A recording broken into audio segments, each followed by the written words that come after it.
Magandang araw po sa inyong lahat. Ma'am Elma nagda moves. Sir Gavin di inakala ngayon. Alayin po natin lahat yan dito sa ating video.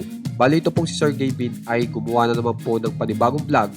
Pero ang kasama niya naman po ngayon ay itong si Mami Beth.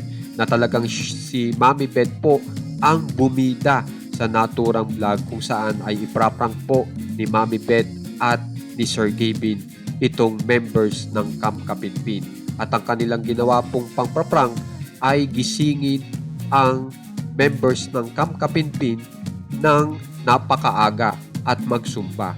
Pero ang sinasabing sumba ni na Mami Beth at Sir Gavin ay pipicturan lang pala ng nakasum ang members ng Camp Kapitpin na kung saan ay kagigising pa lamang na akala nila ay magsusumba talaga.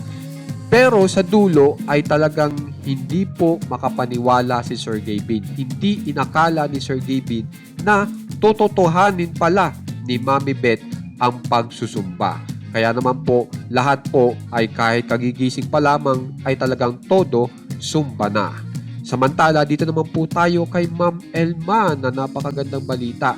Dahil may ipinost po si Ma'am Elma na talagang kapansin-pansin po sa madlang people dahil ang ipinost ni Ma'am Elma ay itong post mismo ni Mami Beth Kapinpin na ang nakalagay po dito sa post ni Mami Beth Kapinpin ay ano kaya ang susunod na kung saan ay halatang-halatang sinusuportahan pa rin ni Ma'am Elma sina Mami Beth sa kanilang mga vlogs. Kaya naman po napakaganda pong balita yan para sa mga fans ni na Ma'am Elma at Sir Gavin na ito pong si Ma'am Elma ay nandyan pa rin para sa camp ng Camp Kapitpin. Kaya naman guys, kung gusto nyo pong ma-update kung ano po nangyayari kina Ma'am Elma at kina Sir Gavin, subscribe na po kayo sa ating channel na One Katawa.